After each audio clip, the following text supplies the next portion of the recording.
എല്ലാ പേർക്കും അങ്ങ് സ്ട്രെസ്സാണ്. എന്ത് ചെയ്യാനും എനിക്ക് സ്ട്രെസ്സാന്നേ ഈ പറയുന്നത് മാത്രമേ കേൾക്കാനുള്ളൂ അല്ലേ. സ്ട്രെസ് എന്ന് പറയുന്നത് ഇപ്പോൾ എല്ലാ പേരുടെയും എല്ലാ വർക്കിംഗ് ഷെഡ്യൂളിലായിരുന്നാലും ജോലിക്ക് വീട്ടിലായിരുന്നാലും എപ്പോഴും സ്ട്രെസ്സാണ്. എങ്ങനെ നമ്മളിത് കുറയ്ക്കും? അപ്പോൾ സെൽഫ് സ്ട്രെസ് ഇൻഡ്യൂസ്ഡ് പ്രാക്ടീസ്, നമുക്കതിനെക്കുറിച്ചാണ് ഇന്ന് സംസാരിക്കാനുള്ളത്. നമ്മളോടൊപ്പം ഉള്ളത് Anilkumar PC, life coach and mind tuner. Welcome to the show. Thank you. എനിക്കിന്ന് ചോദിക്കാനുള്ളതേ, സ്ട്രെസ്സ് എങ്ങനെ നമ്മൾ കുറയ്ക്കും? സ്ട്രെസ് ഇല്ലാത്ത മനുഷ്യരില്ല എന്ന് തന്നെ പറയാം. എന്ത് ചെയ്യാനായിരുന്നാലും നമുക്ക് സ്ട്രെസ്സാണ്, ഒരു പേടിയാണ്, അതിലോട്ടൊന്ന് ഇറങ്ങി ചെല്ലാൻ തന്നെ പേടിയാണ്. അപ്പോൾ എങ്ങനെയായിരിക്കും സ്ട്രെസ് കുറയ്ക്കണം എന്ന് ചിന്തിക്കുന്നത് എന്തിനാ? കുറയ്ക്കണ്ട. WHO ഒരു ഡെഫിനേഷൻ ഉണ്ട് മെൻ്റൽ ഹെൽത്തിനെ കുറിച്ച്. എങ്ങനെയാണ് നമ്മുടെ റെഗുലർ സ്ട്രെസ്സിനെ ഡീൽ ചെയ്ത് പോകേണ്ടത്, അതിനെ കോപ്പ് ചെയ്ത് പോകേണ്ടത് എങ്ങനെയാണെന്നുള്ളതിനുള്ള ആ കഴിവിനെ ഒരു വ്യക്തിയുടെ മെൻ്റൽ ഹെൽത്ത് ഗുഡ് സ്റ്റേറ്റ് ആണെന്നാണ് പറയുന്നത്. ഒരു വ്യക്തിയുടെ നല്ല മെൻ്റൽ ഹെൽത്ത് ഉണ്ടെന്ന് എങ്ങനെയാണ് നമ്മൾ പറയുക? കുറേ എക്സ്പ്ലനേഷൻ ഉണ്ട്. അതിലൊന്നാണ് അദ്ദേഹത്തിൻ്റെ ജീവിതത്തിലെ റെഗുലർ സ്ട്രെസ്സിനെ അദ്ദേഹത്തിന് ഡീൽ ചെയ്യാൻ പറ്റുന്നുണ്ട് എന്നുള്ളതാണ്. സോ സ്ട്രെസ്സ് ഡീൽ ചെയ്യാൻ പഠിച്ചാൽ മതി. സ്ട്രെസ് ഒഴിവാക്കുക എന്ന് പറഞ്ഞൊരു കോൺസെപ്റ്റ് വേണ്ടെന്നാണ് എൻ്റെ അഭിപ്രായം. പക്ഷെ അങ്ങനെ 100% പറയാൻ പറ്റില്ല കേട്ടോ. 2 ടൈപ്പ് സ്ട്രെസ് ഉണ്ട്. ഒന്ന് റിയൽ ലൈഫ് സ്ട്രെസ്സാണ്. നമ്മൾ ഒരു കരിയറിൽ നമുക്ക് പല കാര്യങ്ങൾക്കും സ്ട്രെസ് ഉണ്ടാവും. ഇപ്പോൾ ഇന്നിപ്പോൾ ഈ ടൈമിൽ നമുക്ക് ഇത് ഇവിടെ സ്റ്റാർട്ട് ചെയ്യണം, അതിനുവേണ്ടി നമ്മൾ എടുക്കുന്നൊരു സ്ട്രെസ് ഉണ്ടാവും അല്ലേ. അപ്പം അതൊക്കെ റെഗുലർ ലൈഫിൽ ഉള്ളതാണ്. ഒരു പരിധിയിൽ നിൽക്കുമ്പോൾ ആ സ്ട്രെസ്സ് നമുക്ക് ഗുണം ചെയ്യും. ഒരു സ്ട്രെസ്സും ഇല്ലാത്തൊരു മനുഷ്യനില്ലേ, അങ്ങനെയാണെന്ന് വിചാരിച്ചോ, ചിലപ്പോൾ ആ വ്യക്തി ഒട്ടും പ്രൊഡക്റ്റീവ് അല്ലാതെയോ ആകാൻ സാധ്യതയുണ്ട് എന്നാണ് എൻ്റെ അഭിപ്രായം. ഒരു ചെറിയൊരു സ്ട്രെസ്സ്, ഞാനിതിന് എപ്പോഴും ഒരു ഉദാഹരണം പറയുന്നത് എങ്ങനെയാ അറിയോ? അമ്പും വില്ലും പോലെയാണ്. ഒരു വില്ലിലൊരു അമ്പ് വെച്ച് നമ്മളിങ്ങനെ വലിച്ചു വിടുന്ന കണ്ടിട്ടില്ലേ? ആ വില്ലിലെ കയറുണ്ടല്ലോ, ഞാണ് എന്ന് പറയും അതിനെ. ഈ ഞാണിൽ കൊടുക്കുന്നൊരു ടെൻഷൻ ഉണ്ടല്ലോ, ബാക്കിലേക്കുള്ള വലിവ്, ആ വലിവ് എത്ര കൂടുന്നോ അത്രയും അമ്പ് ദൂരം കൂടുതൽ പോകും. എത്ര അത് കുറവാണോ അതിനനുസരിച്ച് അമ്പ് അവിടെ തന്നെ വീഴും. അപ്പം നമ്മൾക്ക് നമ്മളെ ജീവിതം ബഹുദൂരം മുന്നോട്ട് പോകാനുണ്ടെങ്കിൽ, വളരാനുണ്ടെങ്കിൽ അത്യാവശ്യം സ്ട്രെസ് എടുക്കുകയാണ് നമ്മൾ വേണ്ടതെന്നാണ് എൻ്റെ ഒരു അഭിപ്രായം. അതൊരു അനാവശ്യ സ്ട്രെസ് ഉണ്ട്, നമ്മളായി വെറുതെ ചിന്തിച്ചുണ്ടാക്കുന്ന സ്ട്രെസ് ഇല്ലേ, അങ്ങനത്തെയൊക്കെ വരുമ്പോൾ മാത്രം ഒന്ന് ഡീൽ ചെയ്താൽ മതി നമ്മൾ. അപ്പം ഇതിനെ ഞാൻ പറയുന്നത്, മുള്ളിനെ മുള്ളുകൊണ്ട് എടുക്കുക, തീയിൽ കുരുത്തത് വെയിലത്ത് പാടില്ല, ഇങ്ങനത്തെയൊക്കെ പഴഞ്ചൊല്ലുകൾ കേട്ടിട്ടുണ്ടോ? ഇതേപോലെ നമ്മൾ സ്ട്രെസ്സിനെ സ്ട്രെസ് കൊണ്ട് തന്നെ ഡീൽ ചെയ്യാം. അല്ലെങ്കിൽ നമ്മൾ അനുഭവിക്കാൻ പോകുന്ന സ്ട്രെസ്സിനേക്കാൾ അല്ലെങ്കിൽ അതിനോളം തന്നെ വരുന്ന ഒരു സ്ട്രെസ് പ്രാക്ടീസുകൾ നമ്മളിങ്ങനെ കുറച്ചായിട്ട് പ്രാക്ടീസ് ചെയ്യാം. ഞാൻ അച്ഛനമ്മമാർക്ക് കൊടുക്കുന്ന ട്രെയിനിങ്ങുകളിൽ എപ്പോഴും പറയാറുണ്ട്, നിങ്ങൾ നിങ്ങളുടെ മക്കളെ ഒരു തരത്തിലുള്ള സ്ട്രെസ്സുകളും ഇല്ലാത്തവരായി വളർത്തരുത്. അത് അവരെ ഭാവിയിൽ വലിയ പ്രശ്നത്തിലേക്ക് കൊണ്ടുപോകും. ചിലപ്പോൾ അച്ഛനും അമ്മയും എനിക്ക് എൻ്റെ അച്ഛനും അമ്മയും ഒരു സ്ട്രെസ്സും തന്നിട്ടില്ല എന്ന് വിചാരിച്ചോ. അപ്പോൾ എൻ്റെ അച്ഛനും അമ്മയുടെയും കുട്ടിയായിരിക്കുന്നിടത്തോളം കാലം ഞാൻ സേഫാണ്. പക്ഷെ ഞാൻ വിവാഹിതനായി, എൻ്റെ ഭാര്യ എൻ്റെ അച്ഛനും അമ്മേനെയും പോലെ എനിക്ക് സ്ട്രെസ്സ് തരാത്തവളായിരിക്കണം എന്ന് വല്ല നിർബന്ധമുണ്ടോ? ഇല്ല, ഒരിക്കലും ഇല്ല. എനിക്ക് അവൾ സ്ട്രെസ്സ് തന്നേക്കാം അല്ലേ. അപ്പോൾ എനിക്കവിടെ ഒരു സുപ്രഭാതത്തിൽ ഞാൻ സ്ട്രെസ് എടുക്കാൻ തുടങ്ങേണ്ടി വരുവാണ്. അപ്പോൾ അത് വലിയ പ്രശ്നമാവില്ലേ? അപ്പോൾ എൻ്റെ അച്ഛനും അമ്മയും എന്നെ ട്രീറ്റ് ചെയ്ത ആ ഒരു രീതി കാരണം ആക്ച്വലി പ്രശ്നം വരാൻ പോകുന്നത് എൻ്റെ പാർട്ട്ണറുടെ കൂടെ ആയിരിക്കും. അപ്പോൾ എനിക്ക് കുറച്ചൊക്കെ സ്ട്രെസ്സ് വന്ന് പ്രാക്ടീസ് തരണമായിരുന്നു എൻ്റെ അച്ഛനും അമ്മയും എന്നല്ലേ എൻ്റെ അർത്ഥം. ഇനി ഒരു കരിയറിലും നിങ്ങളൊരു സ്ഥലത്ത് ജോലിക്ക് കയറുമോ വിചാരിച്ചോ, പഠനം കഴിയുന്ന കാലഘട്ടം വരെ അച്ഛനും അമ്മയും നിങ്ങൾക്ക് ഒരു സ്ട്രെസ്സും തന്നിട്ടില്ല. മോളെ നീ ഒന്നും അറിയണ്ട, നീ പഠിച്ചാൽ മാത്രം മതി, നീ വേറെ ഒന്നും അറിയണ്ട, ഒരു സ്ട്രെസ്സും നിൻ്റെ തലയ്ക്ക് വരില്ല. പക്ഷെ നീ കരിയറിലേക്ക് എൻട്രി ചെയ്യുന്നു, അവിടെയുള്ള എല്ലാവരും അനീഷ സ്ട്രെസ്സിലാകരുത് എന്ന് വിചാരിക്കുന്നവരായിരിക്കുമോ? ആ ഒരു വരുന്ന സ്ട്രെസ്സൊക്കെ ഏറ്റെടുക്കേണ്ടി വരും. സോ ചെറുപ്പം മുതൽ തന്നെ ഒരു സ്ട്രെസ് എടുത്ത് പ്രാക്ടീസൊക്കെ കുറച്ച് നല്ലതാണെന്നാണ് എൻ്റെ അഭിപ്രായം. ജിമ്മിൽ പോയി ഡമ്പൽ എടുക്കുന്ന പോലെയാണ്, എടുത്തെടുത്ത് മസിൽ വരുന്ന പോലെ മനസ്സിനൊരു തഴമ്പ് വരണം, സ്ട്രെസ് ഡീൽ ചെയ്യുവാനുള്ളൊരു കപ്പാസിറ്റി വരണം നമ്മുടെ മനസ്സിൽ. അത് എങ്ങനെയാണ് ഇപ്പോൾ പാരൻസിനാവുമ്പോൾ കുട്ടികളെ അങ്ങനെ സ്ട്രെസ് വെച്ചിട്ട് മോൾഡ് ചെയ്ത് എടുക്കാൻ സാധിക്കും? കാരണം നമുക്കിപ്പോൾ ഒരു കളിപ്പാട്ടം ചോദിച്ചു കഴിഞ്ഞാൽ ഇപ്പോഴത്തെ പാരൻസ് എല്ലാം കുട്ടികൾക്ക് ചെയ്തു കൊടുക്കാൻ വേണ്ടി നിൽക്കുന്ന മോഡേൺ പാരന്റിങ് അങ്ങനെയാണ്. അതെ, മോഡേൺ പാരന്റിങ് അങ്ങനെയാണ്. പക്ഷേ പറയാറുണ്ട്, കുട്ടികളെ തല്ലി തന്നെ അല്ലെങ്കിൽ തല്ലാതെ ആണെന്നുണ്ടെങ്കിലും അവരെ പറഞ്ഞ് മനസ്സിലാക്കിച്ച് തന്നെ കൊണ്ടുപോകണം എന്ന് പറയുന്നുണ്ട്. ഒരു ജെന്റിൽ പാരന്റിങ് പകരമായിട്ട് പലപ്പോഴും നമുക്ക് ജെന്റിൽ പാരന്റിങ് പറ്റാറില്ല. ഞാനൊക്കെ സത്യം പറഞ്ഞ ഒരു പരിധി വരെ ടോളറൻസ് ഉള്ളൂ, അത് കഴിയുമ്പോൾ അത് കുട്ടികളെ നമ്മൾ പാരന്റ് എപ്പോഴും ശ്രദ്ധിക്കേണ്ടതേ, കുട്ടിയുടെ ഭാഗത്തുനിന്ന് ഒരു പാരന്റ് ചിന്തിക്കാൻ പഠിക്കണം. പാരന്റിന്റെ ഭാഗത്തുനിന്ന് കുട്ടിക്ക് ചിന്തിക്കാൻ പറ്റില്ല. ഇല്ല ഇല്ല, കുട്ടിയുടെ ഭാഗത്തുനിന്ന് പാരന്റ് ചിന്തിക്കണം. കുട്ടി പല കാര്യത്തെക്കുറിച്ച് അറിവില്ലാത്ത ആളാണ് കുട്ടി. നമ്മൾക്ക് അറിയുന്ന ഒരുപാട് കാര്യങ്ങൾ അറിയില്ല. അപ്പം കുട്ടിയെ മനസ്സിലാക്കി കൊടുക്കൽ എന്നുള്ളത് വളരെ ഇമ്പോർട്ടൻ്റ് ആയ കാര്യമാണ്. പല കാര്യങ്ങളും കുട്ടിയെ പറഞ്ഞ് മനസ്സിലാക്കി കൊടുക്കൽ പലയിടത്തും വർക്കാവണമെന്നില്ല. അവർക്ക് പറഞ്ഞാലും മനസ്സിലാവില്ല ഈ കാര്യം. ചില കാര്യം ചില ആളുകൾക്ക് മുൻ പരിചയം ഇല്ലെങ്കിൽ അവർക്കത് പറഞ്ഞാൽ മനസ്സിലാവും. ഞാനൊരു ഉദാഹരണം പറയട്ടെ. അനീഷയുടെ മനസ്സിലൊന്ന് ഇലായിച്ചീനെ ഒന്ന് ഇമാജിൻ ചെയ്യോ? ചെയ്യാൻ പറ്റുമോ? എന്താ സാധനം? മറ്റൊരു പഴമല്ലേ ഇലായിച്ചി? അല്ല അല്ല, ഏലക്കയുടെ ഹിന്ദി വാക്കാണ് ഞാൻ ഉപയോഗിച്ചത്. അതെന്താ? അപ്പോൾ അനീഷയ്ക്ക് അവിടെ കൺഫ്യൂഷൻ വന്നില്ലേ? ചിലപ്പോൾ ഇലായിച്ചി എന്ന പേരിൽ ഇവിടെ എന്തെങ്കിലും നാടൻ പഴങ്ങൾ ഉണ്ടാവുമായിരിക്കും. ബട്ട് ഞാൻ ഉദ്ദേശിച്ചത് ഏലക്കയുടെ ഹിന്ദി വാക്ക് ഉപയോഗിച്ചാണ്. അപ്പോൾ അനീഷയ്ക്ക് ആ ഹിന്ദി വാക്കുമായി പരിചയമില്ലാത്തത് കൊണ്ട് അനീഷ അവിടെ എന്താ മനസ്സിലാക്കേണ്ടത്, എന്താ ഇമാജിൻ ചെയ്യേണ്ടതെന്നുള്ള അനീഷയുടെ കയ്യിലിരിക്കുകയാണ്. ഞാൻ പറഞ്ഞത് എന്തോ, അനീഷ ഇമാജിൻ ചെയ്തത് വേറെന്തോ. ഇതേപോലെ ഒരു കുഞ്ഞിനെ സംബന്ധിച്ചിടത്തോളം പാരൻസ് പറഞ്ഞു മനസ്സിലാക്കി കൊടുക്കാൻ ശ്രമിക്കുന്ന പല കാര്യങ്ങളും അത് ഉള്ളിൽ കണക്റ്റ് ആവില്ല. അപ്പോൾ പ്രാക്ടീസുകളാണ് വേണ്ടത്. കുട്ടികൾക്ക് സ്ട്രെസ്സിനെ സെൽഫ് ഇൻഡ്യൂസറായിട്ട് പ്രാക്ടീസ് ചെയ്യാൻ പല കാര്യങ്ങളും ചെയ്യാം. കുട്ടികൾക്കല്ല, മുതിർന്നവർക്കും ചെയ്യാം, നമുക്കൊക്കെ ചെയ്യാവുന്നതാണ്. ഞാൻ എപ്പോഴും കൊടുക്കുന്ന ഒരു ഐഡിയ ഉണ്ട്. അതിൻ്റെ തിയറി ഞാൻ ആദ്യം പറഞ്ഞുതരാം കേട്ടോ. നമ്മുടെ ഉള്ളിൽ ഒരു കാര്യം ഇഷ്ടമുള്ളൊരു കാര്യം ചെയ്യാതിരിക്കുമ്പോഴും ഇഷ്ടമില്ലാത്തൊരു കാര്യം ബട്ട് അത് നല്ലതാണ്, അത് നമ്മൾ തന്നെ നിർബന്ധിച്ച് ചെയ്യുമ്പോഴും നമ്മുടെ ഉള്ളിൽ ഒരു ഫ്രിക്ഷൻ ഉണ്ടാവും. ഉറപ്പല്ലേ? ഇഷ്ടമില്ലാത്തൊരു കാര്യം ചെയ്യേണ്ടി വരുമ്പോഴും ഫ്രിക്ഷൻ ഉണ്ടാവും, ഇഷ്ടമുള്ളൊരു കാര്യം ചെയ്യാതിരിക്കുമ്പോഴും ഒരു ഫ്രിക്ഷൻ ഉണ്ടാവും. Mental friction. The friction creates fire. ഇത് നമ്മൾ സയൻസിലെ പഠിച്ചിട്ടുള്ള ഒരു ഫ്രിക്ഷൻ ഒരു ഫയർ ഉണ്ടാക്കും. അപ്പം നമ്മുടെ ഉള്ളിൽ ഒരു സ്പാർക്ക് ക്രിയേറ്റ് ചെയ്യാൻ ഈ ഫ്രിക്ഷന് സാധിക്കും. ഈ ഫ്രിക്ഷൻ നമ്മൾ കോൺഷ്യസ്ലി നമുക്ക് തന്നെ കൊടുക്കണം എന്നുള്ളതാണ് എൻ്റെ അഭിപ്രായം. ഇത് എവിടെയൊക്കെ പ്രാക്ടീസ് ചെയ്യുക? അപ്പം ഞാൻ തന്നെ എനിക്ക് തന്നെ കൊടുക്കുന്ന ചില പ്രാക്ടീസുകൾ പറഞ്ഞുതരാം. അങ്ങനത്തെ പ്രാക്ടീസ് കൊടുത്തിട്ട് ഇപ്പം എന്താ ഗുണം എന്ന് ചോദിച്ചാൽ, എനിക്ക് ഒരു സാമാന്യ മനുഷ്യൻ എടുക്കുന്ന സ്ട്രെസ്സിനേക്കാൾ സ്ട്രെസ് എടുക്കുവാനുള്ള കഴിവുണ്ട്. എന്നെ അത് ബാധിക്കാറില്ല. സ്ട്രെസ് എടുത്ത് തലയിലേക്ക് നടക്കാറില്ല. അതിന് നിസ്സാരമാക്കും. എന്താ അതിന് പ്രശ്നം? അതൊന്ന് ചിന്തിക്കാം. ഞാനിപ്പോൾ ഒരു ഉദാഹരണം പറയുകയാണെന്നുണ്ടെങ്കിൽ, നമ്മളുടെ വീഡിയോസിൻ്റെ അടിയിലൊക്കെ വന്ന് കമൻ്റ് ഇടുന്ന ആളുകൾ, നമ്മളെ ചീത്ത വിളിക്കുന്ന ആളുകൾ, നമ്മളെ ബോഡി ഷേമിങ് ചെയ്യുന്ന ആളുകളൊക്കെ വരുമല്ലോ.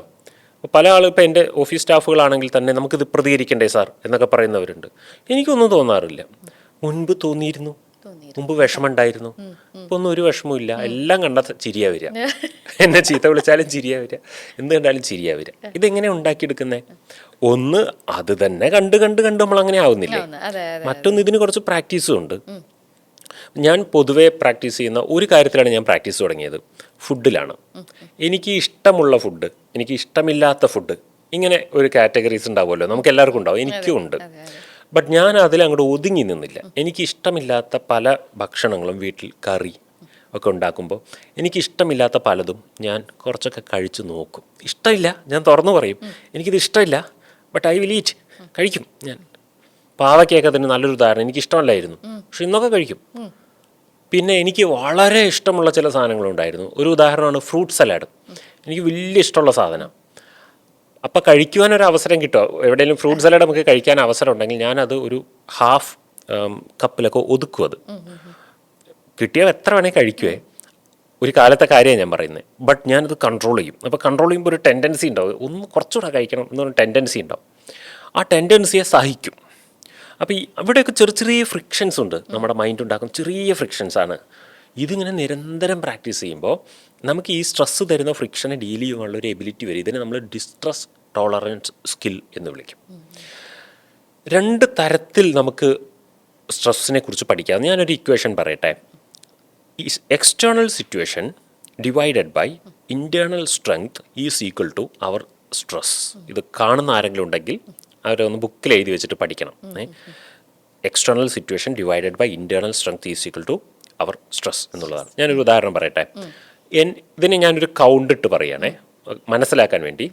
ഞാൻ അനുഭവിക്കുന്ന എക്സ്റ്റേണൽ സിറ്റുവേഷൻസിൻ്റെ പ്രശ്നം, ഞാൻ അനുഭവിക്കുന്ന പ്രശ്നത്തിനെ 1000 എന്ന നമ്പറിൽ ഞാൻ അറിയിക്കുന്നു. ഓക്കെ, വെച്ചു. 1000 ആണ് ഞാൻ അനുഭവിക്കുന്ന പ്രശ്നം. എൻ്റെ ഇൻറ്റേർണൽ സ്ട്രെങ്ത്ത് 100 ആണ്. അപ്പോൾ നമ്മുടെ എക്സ്റ്റേണൽ സിറ്റുവേഷനെ ഇൻറ്റേർണൽ സ്ട്രെങ്ത് കൊണ്ട് നമ്മൾ ഡിവൈഡ് ചെയ്താൽ നമ്മുടെ സ്ട്രെസ് വരും. അപ്പോൾ എനിക്ക് എത്ര സ്ട്രെസ് ഉണ്ടാവും? 10 ഉണ്ടാവും. 10. കാരണം 1000 100 10 ആണല്ലോ ഉള്ളത്. അതെ.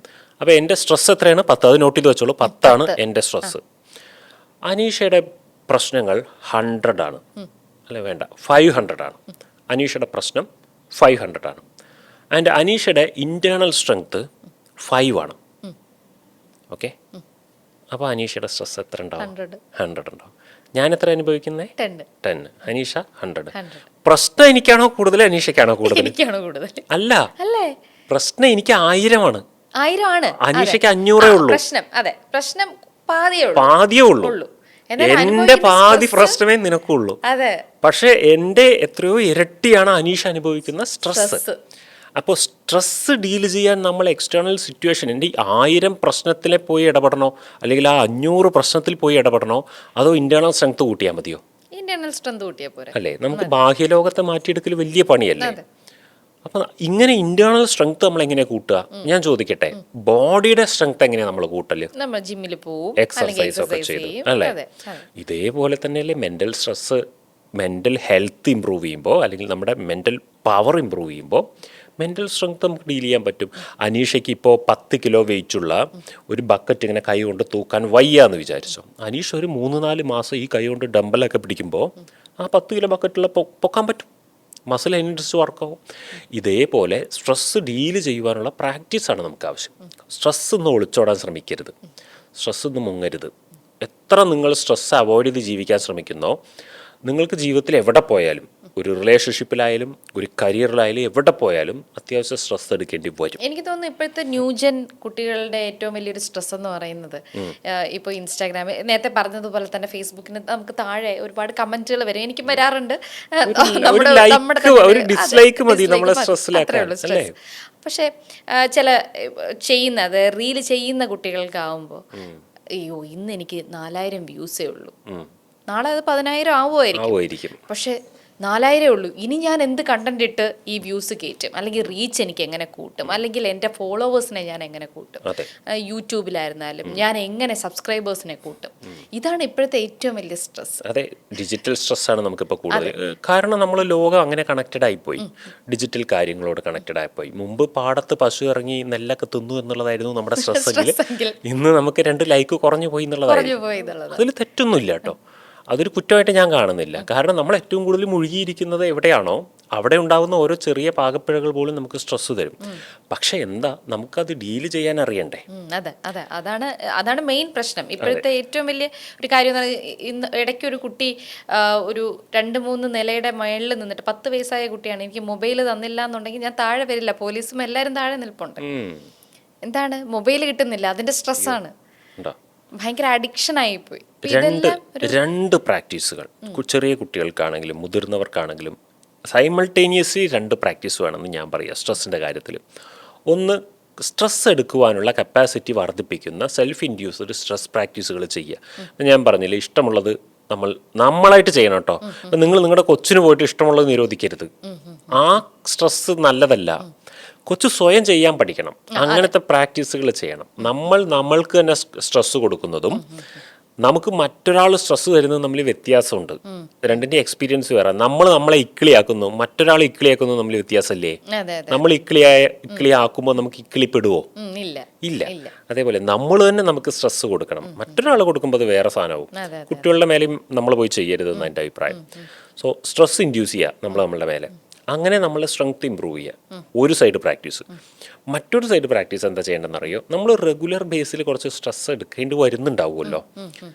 അപ്പോൾ ഒരു ദിവസം 50 കിലോ സ്ട്രെസ് എടുക്കുന്നു എന്ന് വിചാരിക്കുക. അങ്ങനെ ഒരു കണക്ക് പറയുകയാണ്, ഞാൻ മനസ്സിലാക്കാനാണ്. അനീഷയുടെ ഉദാഹരണം പറയാം. അനീഷ ഒരു ദിവസം ഈ കരിയറിൽ നിന്ന് 50 കിലോ സ്ട്രെസ് എടുക്കുന്നു എന്ന് വിചാരിക്കുക. പിറ്റേ ദിവസം 50 കിലോ. ഇങ്ങനെ 10 ദിവസം എടുത്ത് എത്ര കിലോ ആവും? 500 കിലോ. അപ്പൊ സ്ട്രെസ് കൂടി വരില്ല. അപ്പൊ സ്ട്രെസ് അക്യുമുലേഷൻ സംഭവിക്കും അവിടെ. അപ്പൊ ഈ 50 കിലോ സ്ട്രെസ് ഒരു ദിവസം എടുക്കുന്നു. ഈ 50 കിലോ സ്ട്രെസ്സിനെ എവിടെയെങ്കിലും കൊണ്ട് ഒഴുക്കി കളയാനും കൂടെ പറ്റണം.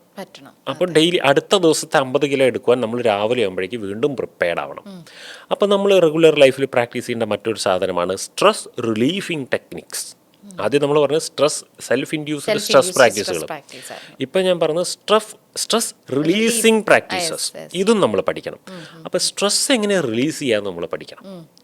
നമ്മൾ വളരെ റിലാക്സിങ് ആകുന്ന, ഹാപ്പി ആകുന്ന മൊമെൻറ്റ്സ് കോൺഷ്യസ്ലി സൃഷ്ടിക്കണം. ഒരു ഈവനിങ്ങിലൊക്കെ നമ്മൾക്ക് അതിനുള്ള സമയം ഉണ്ടായിരിക്കണം. ഒന്നുകിൽ നിങ്ങൾ കുറച്ച് ഈ പറയുന്ന ടൈപ്പാണെങ്കിൽ ഒരു ജിമ്മ്, യോഗ, പ്രാണായാമ, അല്ലെങ്കിൽ ഒരു ഈവനിങ് വാക്കിംഗ്, അങ്ങനത്തെയൊക്കെ കുറച്ച് ആ ഒരു ടൈപ്പ് പ്രാക്ടീസ്. പാട്ട് കേൾക്കുക അല്ല, അത് വേറെ ടൈപ്പാണ്. ഇത് പറഞ്ഞ ഒരു പ്രാക്ടീസ് പോലെ ചെയ്യുന്ന സ്ട്രെസ് റെഡ്യൂസിങ് ടെക്നിക്സ് ഉണ്ട്, അത് ചെയ്യാം. അല്ല എന്നുണ്ടെങ്കിൽ ജസ്റ്റ് ഒരു ഔട്ടിങ്, ഒരു ഡിന്നർ കഴിക്കാൻ പോകുന്നു, ഒരു കോഫി ഷോപ്പിൽ പോയി ഒരു ചായ അല്ലെങ്കിൽ കോഫിയൊക്കെ കുടിക്കുന്നു, അല്ലെങ്കിൽ ഒന്ന് എല്ലാവരും കൂടെ ഒന്ന് ഈവനിങ്ങിലൊന്ന് ഇറങ്ങി പുറത്തിറങ്ങി സന്തോഷിക്കുന്നു, ഒരു പാട്ട് വെച്ച് ഡാൻസ് ചെയ്യുന്നു, ഒരു ഗാർഡനിങ് ചെയ്യുന്നു, ഒരു സ്വിമ്മിംഗ് പൂളിൽ പോയി കുളിക്കുന്നു, അല്ലെങ്കിൽ ഷവറിൻ്റെ ചോട്ടിൽ നിൽക്കുന്നു, നമുക്ക് ഏറ്റവും ഇഷ്ടപ്പെട്ട പെർഫ്യൂം അടിച്ചിട്ടൊന്ന് നടക്കുന്നു. ഇങ്ങനെ സിമ്പിൾ സാധനങ്ങൾ, ഒരു പുതിയ ഹെയർ സ്റ്റൈൽ പരീക്ഷിച്ച് നോക്കുന്നു, ഇങ്ങനെയൊക്കെ ചെയ്യാം. അത് സിമ്പിളായിട്ടുള്ള സാധനങ്ങൾ. അപ്പം നമ്മൾക്ക് കുറച്ചൊരു വാവ് എന്ന് നമ്മളോടനെ തോന്നുന്ന ഫീലില്ലേ, ആ ഫീല് കൊടുക്കണം.